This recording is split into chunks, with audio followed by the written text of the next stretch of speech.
Hi everybody, this is the screencast for Virgil's Aeneid, Book 1, lines 76 through 83. During this section, Aeolus, the ruler of the winds, is responding to Juno's request to prevent the Trojan ships from reaching land. Alright, so Aeolus haec contra. This first phrase has an implied says, meaning Aeolus says in reply these things. Usually contra we consider to be against, but in this sense it will be in reply because it's referring back to another passage before this. So, tuus, o regina, quid optes explorare labor, mihi iusa capacere vos est. So here, the verb optes is subjunctive because of this quid, which makes it an indirect question. We also are going to have an implied is at the beginning, meaning it is your business, O Queen, to seek out what you choose. It is proper for me to undertake these orders.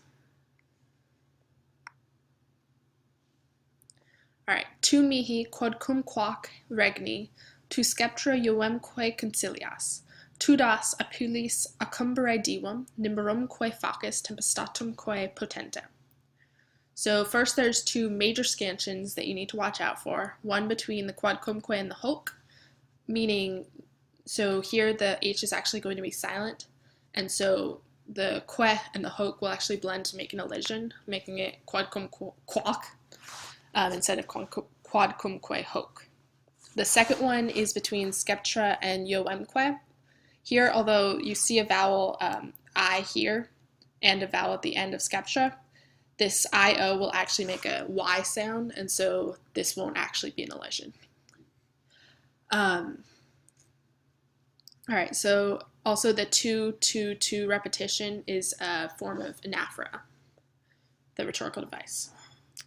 So first, looking at this first phrase here, the first verb we see is concilios, which will refer to both this first phrase and the tu sceptra iuemque.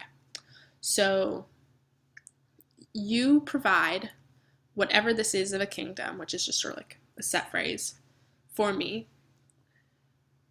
You win over Jupiter and power.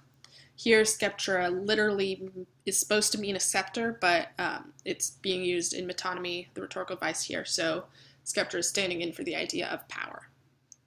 All right, so you give me, another implied me, the reclining at the banquets of the gods. So by saying you give me the reclining, Aeolus is saying that Juno has been granting him the privilege of being at these banquets alongside all of these major gods that he wouldn't normally be without Juno. So then this last part, and you make me, another implied me, powerful of clouds and of storms.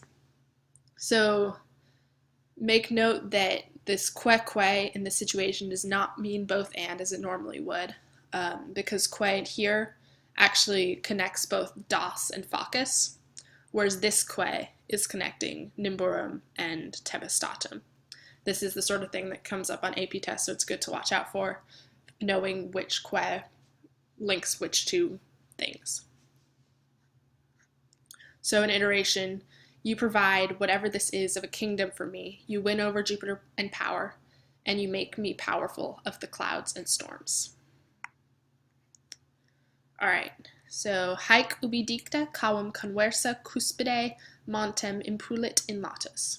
Aquenti velut augmine facto, quod data porta ruant et terras turbine perflant. So, ubi, when, these things, and then an implied were, said, and then we have cavum conversa cuspide montem. This is that phrase right there from cavum to montem is a form of the rhetorical device chiasmus, which follows the phrase with the form of A, B, B, A, because cavum and montem agree with each other, and conversa and cuspide agree with each other, so this will be the A's go together and then the B's. So Our first verb here is impulit, meaning he struck. And then we have the hollow mountain in lotus, in its side, with his spear reversed. And so conversa is describing cuspide.